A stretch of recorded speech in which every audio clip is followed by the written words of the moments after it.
At 5:47 in the morning, my HOA president sent an excavator to tear down my father's dam. By sunset, her entire neighborhood was underwater. 68 homes. Brown water creeping across white garage floors. Trash cans floating down streets that cost more than most people's yearly salary. A woman I'd never spoken to, carrying a box of family photographs over her head. Her husband trying to sandbag the front door with bags of potting soil.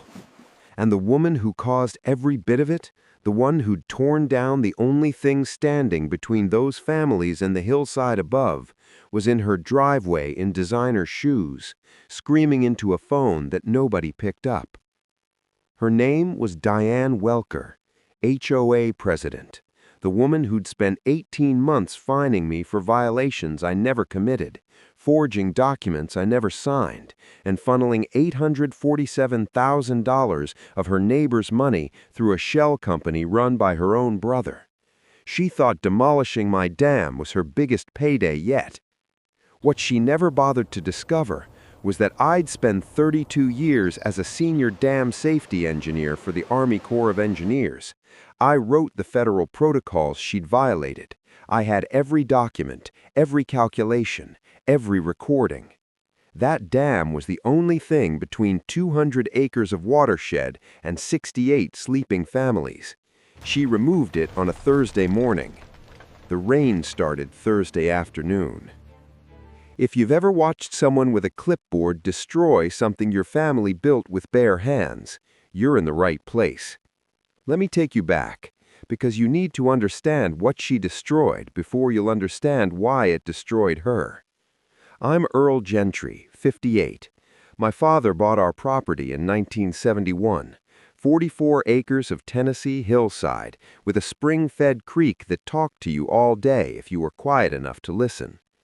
Dad was a stonemason, not the kind who reads about it, the kind whose hands looked like they'd been carved from the same limestone he shaped for 40 years. House at the top of the hill, 3 bedrooms, wraparound porch, workshop out back that smelled like linseed oil and cedar, so deep in the walls you'd catch it with every window open in July. Mornings you'd stand on that porch with coffee warming both hands and watch fog settle into the valley like God was tucking the land in for the night. Dad died 4 years ago. My wife Sarah followed 18 months later. Cancer that moved faster than any doctor predicted. Now I'm supporting my daughter Emily through her last year at UT Austin. Engineering student. Tuition's $18,000 a year. My consultant covers mortgage and groceries, but barely. Every dollar has a name before it hits my account. Here's where the dam comes in. Dad and I built it together over 3 summers in the late 80s. I was fresh from my engineering degree, first Army Corps posting, and I'd already seen what uncontrolled water does to a Tennessee hillside. Our property sat at the high point of a natural watershed. Every drop of rain on 200 surrounding acres eventually moved through our drainage. We built it right, 12 feet high, 46 feet across, stone-reinforced face using field stone Dad selected piece by piece, controlled spillway, compacted clay core. I did the hydrology. Dad turned raw stone into something that looked like it had always been there. Dam gone, every drop from those 200 acres goes downhill with nothing to slow it. That's not an opinion. That's gravity. We set the final capstone on a September evening. Dad cracked 2 beers and handed me one without a word. That was his standing ovation. The dam created a 2-acre pond, bluegill, bass, herons every morning. The spillway fed a controlled channel east under the county road into the main creek below. That creek ran through empty pasture until 2004, when a developer named Garrett Sims built Laurel Ridge Estates on 120 downhill acres, 68 homes, $300,000 each, matching mailboxes and a clubhouse pool nobody used. What Sims didn't properly engineer and what the county rubber-stamped was stormwater management. Their entire drainage assumed my dam existed. 68 building permits issued on the assumption my structure would keep controlling the water. Nobody asked, nobody thanked me. Most didn't know the dam was there. I upgraded the spillway in 2006, widened the channel in 2011, maintained everything myself for 20 years. The dam sat there invisibly, keeping 68 families dry while they slept. Would you maintain something for 2 decades that protected people who didn't know your name? The forecast had been unstable for weeks that fall, ground already saturated from an unusually wet October, creek running higher than normal. I noted it in my maintenance log, a detail that would matter enormously soon. Something changed the spring Diane Welker became HOA President. I couldn't see it yet, but I could feel it. Pressure dropping before a storm you can't outrun. First certified letter arrived in April, signed for it at my door like I was accepting a lawsuit. My property fell within the aesthetic influence zone of Laurel Ridge. My unimproved pond structure was inconsistent with community visual standards. Fine schedule attached. $200 first 30 days, $500 after. I wasn't a member. My property predated their development by 33 years. No covenant, no agreement. Wrote a polite letter, included my deed, mailed it back. 12 days of silence. Second letter. Drainage interference. Demanded engineering certifications or face remediation action. $750. Last paragraph, failure to comply may result in direct remedial action at the property owner's expense. Let me tell you about Diane Welker. 55. Relocated from suburban Atlanta 3 years prior. I'd later learn exactly why. White Lexus she parked at angles like every lot was her personal photo shoot. Blazer over polo shirt, leather portfolio held against her chest like armor. Her voice carried this particular quality, warm on the surface, hard underneath, like honey poured over gravel. She showed up 3 days after the second letter, stood at the precise edge of my gravel drive, wouldn't step 1 inch onto my property, like she'd already been coached on where the legal lines fell. The HOA had serious concerns about my dam's structural integrity. I told her I was a retired Corps engineer. My dam exceeded every standard. I wasn't subject to her rules. That smile, mouth only, eyes somewhere else entirely. "We're trying to protect our community," she said, like she'd already decided I was the threat. Here's the thing about Diane that made her dangerous. She wasn't stupid. In those early weeks, she was almost reasonable. Measured tone, professional language. She even paused once mid-sentence and said something I didn't expect. "I understand this property means something to you, Mr. Gentry. I'm not trying to take anything from you. I just need to know the neighborhood is safe." And for about 10 seconds, standing in afternoon light with the pond glinting behind me, I almost believed her. That's what made her effective. She could find the one true thing in a conversation and use it as a door to walk everything false right through. 4 months, 3 more certified letters, each citing bylaws I wasn't subject to, each with bigger fines. August, $4,200 in unpaid assessments for an association I'd never joined. August board meeting, back row, small notebook. Diane read my name during compliance concerns. Had this way of saying it, Mr. Gentry on the Hill, that sounded like a medical diagnosis. Called me willfully non-compliant with my unregulated dam structure. Called it a community safety matter. Looked right at me. Homeowners turned around, 40 faces, some curious, some already suspicious of me. I wrote every word down, timestamps, exact quotes. Drove home, porch, creek running steady below. That word unregulated landed deliberate, heavy. She wasn't complaining. She was laying foundation for something I couldn't see yet. Have you ever watched someone build a case against you in real time?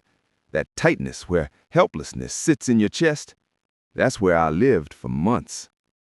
The first crack appeared because of Tom Driscoll. Tom lived at the lower end of Laurel Ridge, original 2004 buyer, retired master electrician, spots a loose connection from across a room. Found me in the parking lot after that meeting, voice low. "Earl, something's wrong with the money. Dues up 40% in 2 years. Clubhouse roof still leaks. Pool pump never replaced. Financial statements requested 3 meetings running, each time under review." Thursday morning, county clerk's office.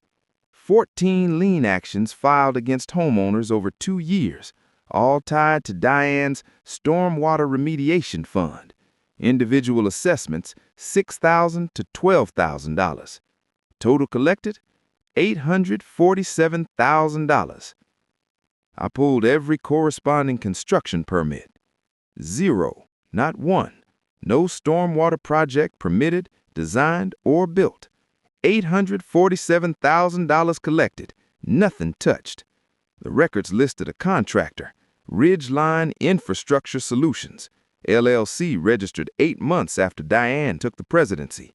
Registered agent, Paul Welker, her brother. Ridgeline had no employees, no license, no bonding, no office, a UPS mailbox in Chattanooga, 3 payments totaling $312,000 for work that existed nowhere except on invoices. I sat in my truck holding photocopies, coffee gone cold, hands not steady. Searched her name through public court records. Cobb County, Georgia, 4 years earlier. Different HOA, identical scheme. Road resurfacing assessment. $280,000 collected, work never performed. Settled with a confidentiality agreement. Resigned, relocated within 60 days. She hadn't learned a lesson. She'd refined a method. The Cobb County settlement hadn't scared her. It had emboldened her. She walked away with a confidentiality agreement instead of handcuffs. She needed a bigger score each time because the last one came so easy. The stormwater remediation fund was running out of phantom projects to bill. She needed a real structure to demolish, something visible that justified the next round of assessments. Then I found the thing that changed everything. Compared the original 2003 development plat to the current HOA boundary map. Diane had amended it. No vote, no notification, no authority. Extended the HOA's jurisdiction 340 feet uphill onto my property, encompassing my dam, my pond, my spillway. The signature authorizing the amendment, Garrett Sims, the original developer, dead 2 years before the document was filed. Everything clicked.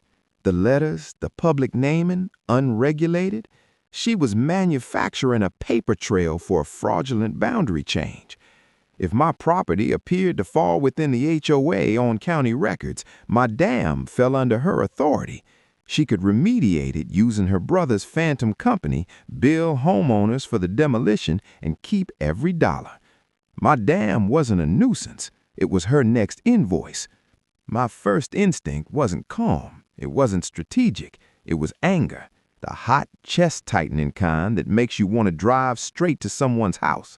I sat in that truck for 15 minutes before I trusted myself to turn the key. Drove home slow, walked the dam in late afternoon light. Pond still as glass, a heron in the shallows, patient, unbothered. I knew her plan, every piece of it. And I knew something about this dam, about this watershed, that she hadn't bothered to learn. September. Certified letter from Craig Stovall, attorney in Knoxville, representing the HOA. Independent dam inspection within 14 days. $2 million in liability insurance. $6,800 in assessments due immediately. $6,800. Emily's textbook budget for the entire year. Called Bill Hargrove, my attorney from Core days. 71, semi-retired, still sharp enough to make young lawyers sweat through their shirts. Read him the letter, 10 seconds of quiet. "Earl, they're gonna tear it down." "I know, Bill." "Don't respond, not one word. Let me work." Secured everything in Dad's fireproof safe. backed up digitally. Emily called that weekend. "Dad, my organic chemistry textbook is $340. I'm eating ramen 4 nights a week." Wired money Monday from the emergency fund, shrinking every month. "Soon, sweetheart." My gate padlocked again, not my lock. Deputy came out, cut it off, 3rd time. Then Tom called, Tuesday night, voice low. "Earl, they're telling people you're threatening to release the dam, that you said you'd flood the neighborhood if they didn't leave you alone." I've never spoken to her about flooding, ever. She said it at the September board meeting, 60 people, used the word hostage, called me unstable.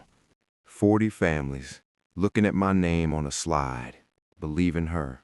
October, county code enforcement, young officer, polite, uncomfortable. Complaint, unlicensed impoundment structure posing imminent hazard. Walked him through everything. He shook my hand. Week later, dam flagged for further review pending jurisdictional questions. Didn't condemn anything, but it was a flag on the record, the kind of ambiguity Diane could point to. Survey stakes appeared inside my fence line, orange plastic flags where my father planted dogwoods, photographed each one with GPS coordinates before pulling them. Catherine Park, hydrologist from my Corps days. One question: what happens if my dam disappears overnight? Their entire system assumes your dam exists. 2-inch rain overwhelms their drainage in 90 minutes. We're talking catastrophic flooding, failed retaining walls, road washout, foundation damage on the lower third of the development. How many homes in the direct path? At least 22, all 68 at risk from system backup. I asked Bill, am I obligated to warn them? Legally, no. The HOA and county bear responsibility for their own drainage. That was the legal answer. It didn't settle everything. Still doesn't. November board meeting. Diane announced my dam was structurally compromised, citing an inspection that never happened. Proposed $1,500 per household for emergency remediation through Ridgeline, her brother's shell company. The vote passed, 44-19. Next week, hazard spray-painted across my dam's stone face, red letters 2 feet tall on stones my father placed by hand. Photographed it in 3 light conditions, scrubbed it clean. Thanksgiving weekend, Tom heard Diane corner Sandra Oaks at the clubhouse, told Sandra the dam could fail any day, told her to think about her daughter, 7 years old, basement bedroom, directly downhill. Sandra called me that night. "Mr. Gentry, is my daughter safe?" "Your daughter is safe, Sandra. The dam has held for 31 years. Recording since September. Tennessee's one-party consent. Every meeting, every phone call. Digital files, dated, cataloged, backed up 3 locations. One setback. First surveyor's report hedged on the boundary fraud. Needed a second. 2 weeks and $1,400 I didn't have to spare. His report wasn't hedged. Boundary amendment fraudulent, no question. December 11th, 5:23 a.m. Trail camera caught everything. Yellow excavator on a flatbed. Truck with fresh Ridgeline vinyl, still had the installation creases. Diane beside her Lexus in pre-dawn dark. Clipboard, reflective vest, directing it like a ribbon cutting. 4th time they cut my lock. 7 minutes to get boots on. They'd already breached an 8-foot gap. Water poured through, churning brown cascade, carrying fieldstone and 31 years with it. Not a roar. Deeper. The sound of something that had been holding still for 3 decades, remembering how to move. Diane picked through mud in impractical shoes. "Mr. Gentry, this has been determined a safety hazard. We're acting under emergency authority. You'll receive an invoice." For a half-second, her voice wavered. She glanced at the breach, water accelerating, pulling stone and clay with it. Something flickered across her face. Not guilt, surprise, the expression of someone who'd expected a trickle. Then the mask reset. I looked at her, at the dam, at the breach pouring downhill. Said nothing. Workshop. 3 calls. Bill, Catherine, and one I'd been holding since August. Here's what Diane never knew. I didn't build dams for the Army Corps. I designed them, certified them, wrote the federal safety protocols determining whether any impoundment structure in Tennessee met regulatory standards. 15 years as the senior regional authority who personally signed dam safety classifications for the Southeastern District. When Diane cited dam safety concerns to justify her demolition, she was using language from protocols I authored. But that wasn't the leverage. Page 14. Page 14 of the original 2003 Laurel Ridge Development Permit. County's stormwater plan referenced my dam, not by name, not by description, by legal parcel number. Notation: existing retention structure, critical flow control component, watershed management system. My dam wasn't helpful for their drainage. It was a legally documented component of their permitted infrastructure. 68 building permits were issued on top of it. Unauthorized removal of permitted critical infrastructure, material violation of the development permit, grounds for revocation, and, because uncontrolled discharge reached a federally protected creek, a potential Clean Water Act violation. Known since August, since I found my parcel number on page 14 in plain black ink. Every quiet meeting, every unanswered letter, every morning walking past that dam saying nothing while Diane escalated. I wasn't patient. I was precise. Catherine's models confirmed it. Without the dam, a 2-inch rain would push 400,000 gallons through Laurel Ridge's undersized drainage in 90 minutes. Ground already saturated from the wettest October on record. I checked the forecast Thursday morning. 2 to 3 inches, starting afternoon. 3 calls, each quiet, each final. Bill Hargrove. Everything's filed, Earl. TRO, civil suit, destruction, trespass, fraud, forgery, boundary fraud, formal complaint to Planning Commission. How strong, Bill?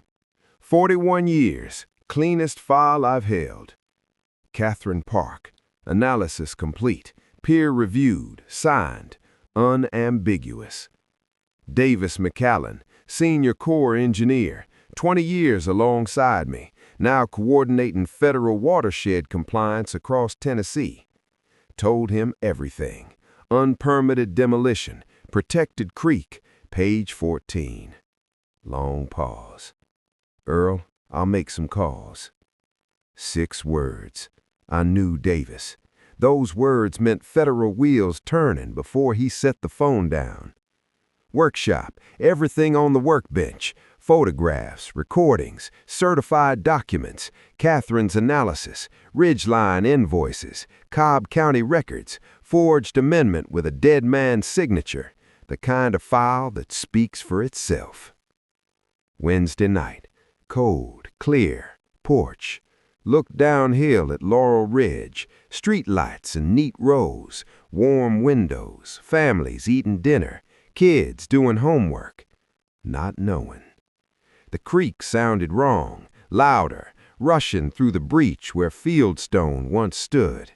I thought about Sandra Oaks and her daughter, about Tom's wife, who'd bought their house with her retirement money, about Jim Pearson, who served in the Gulf and came home to build a quiet life at the bottom of Ridgecrest Drive. Thursday morning, clean shirt, coffee, Dad's chair. Sky went gray around noon. By 1, you could smell it coming. Rain started at 2:14, steady at first, the kind of gray Tennessee rain that whispers before it shouts. By 3, heavier. I watched from the porch. The creek below wasn't a creek anymore. Swelling, brown, climbing banks that had held for decades because the dam above metered every drop. No dam now, just gravity and volume. By 4, downpour.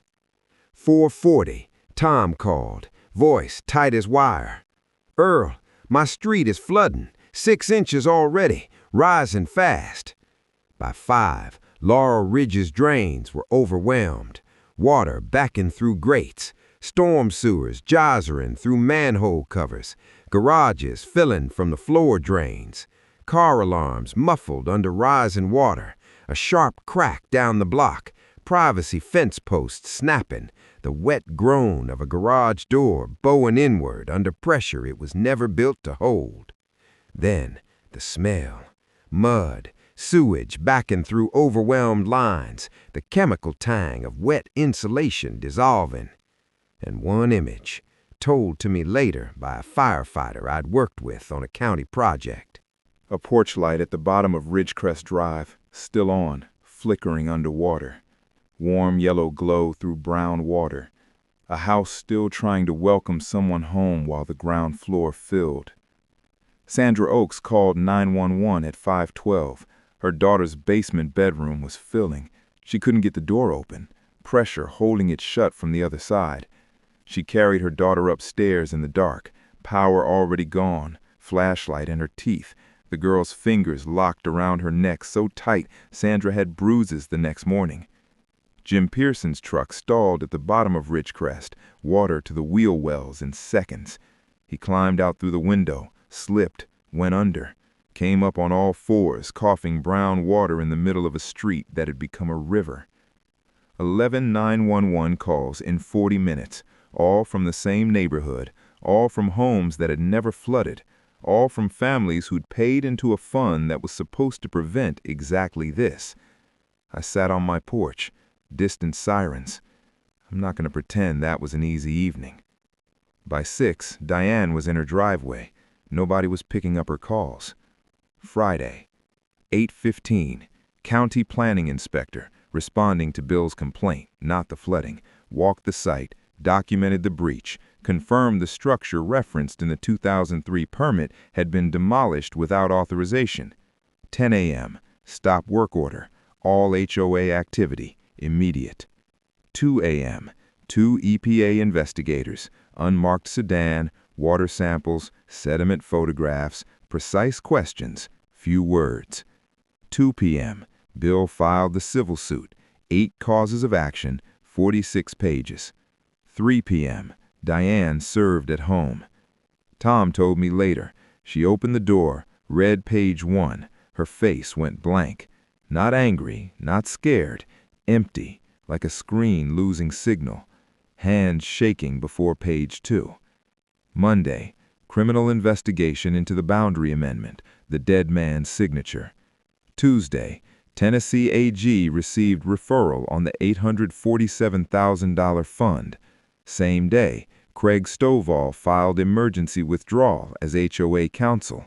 Irreconcilable differences regarding factual representations. Emergency meeting, Wednesday, standing room only. Back row, notebook. Bill said attend, don't speak. County Planning Director first, calm, factual. The demolition removed a permitted component of the development's stormwater system. The HOA had no authority to destroy structures on private property outside its boundary. The boundary amendment is under criminal investigation. Jim Pearson stood, still had mud on his boots. Where did the $847,000 go? Silence. Diane's chair empty, nameplate still on the table.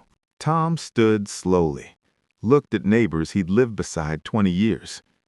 Earl Gentry maintained that dam for 2 decades, kept our basements dry, never asked for $1.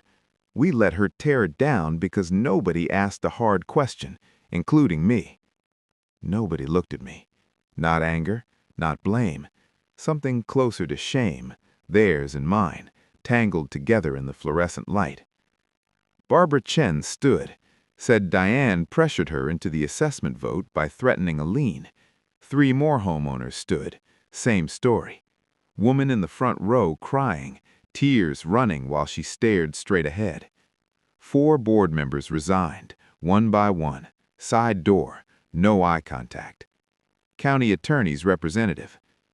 Mr. Gentry's rights are unambiguous. His dam was legally maintained, engineered to federal standards, and wrongfully destroyed. Room so quiet you could hear the lights. Stood, nodded, truck. Grand jury, 11 counts, felony fraud, forgery, criminal destruction, filing false instruments, trespass. Paul Welker indicted separately, wire fraud, money laundering, $847,000 frozen. Forensic accountants traced it across accounts under maiden names and shell LLCs in Chattanooga, still unraveling. Plea on 7 counts, 4 years state prison, $683,000 restitution. Paul got 18 months federal, full cooperation. EPA formal finding. Unpermitted demolition caused unauthorized discharge into a protected waterway. HOA fined $62,000, reduced after the new board proved they'd been deceived. Her house hit the market February, sold below asking. Hard to sell a home in the neighborhood your HOA president flooded. She moved to a rental by the highway, exterior corridors, vending machine by the stairs. Insurance companies fought payouts for months. Homeowners who'd already lost basements had to hire their own attorneys. Families still replacing drywall in April, arguing with adjusters, sleeping upstairs because the basement still smelled wrong. That's where the real damage lives. Not in courtrooms, but in houses that don't feel safe anymore. I saw her once more, sentencing day, courtroom hallway. She was smaller than I remembered. No blazer, no portfolio. She looked at me for about 3 seconds. I don't know what she was searching for. I gave her nothing. She looked away first. By spring, her name faded. People stopped saying it, stopped needing to. They rebuilt the dam. Not they, we. New board, properly elected, transparent bylaws, quarterly audits, voted unanimously. Licensed firm, competitive bid. Catherine consulted. They asked me to supervise stonework. Said yes. Told them I'd need help. 14 homeowners showed up before sunrise that first Saturday. Tom Driscoll, carrying his own tools. Barbara Chen with her son.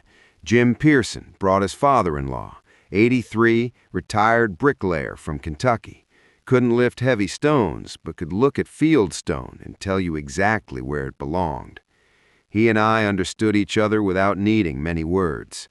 April into May, cool mornings, coffee from thermoses on a tailgate. Not much talk, the sound of stone being set right. New dam, wider, 16 feet at crest, 52 across. Same principles Dad and I used, updated where it mattered. County engineer signed off without a single change. Last day, final capstone. I pressed it into wet mortar by hand, held it level. That solid certainty, stone and mortar locking together with the quiet authority of something built to stay. Dad would have hated the reason we were rebuilding it, but he would have liked the way we did. Barbara brought lemonade, May sunshine, mortar dust on my hands, better than beer. Pond filled by June, bluegill first, then bass. Heron came back on a Tuesday in July. Porch, first coffee, and there he was, shallows, patient as ever, like he'd never left. Emily graduated December, full honors, environmental engineering. Called last week. Dad, they gave me my first watershed project. She was laughing. They have no idea what they started. Community named the fund the Gentry Watershed Trust. Transparent, audited, published. Tom suggested it. I said, unnecessary. He said, Earl, for once in your life, take the compliment. I stood at the new dam the other evening, watched the water settle, thought about Diane in that courtroom hallway, About Sandra carrying her daughter up dark stairs, about Jim going under in his own street. The dam holds. The families are dry. The people who built it this time know it's there. Morning light through the kitchen window, creek finding its quiet voice again, coffee warming both hands. I knew what would happen, not every detail, but enough. The water didn't destroy that neighborhood. It just followed her instructions. Next week, a retired county clerk kept a deed in her kitchen drawer that someone was counting on her to forget.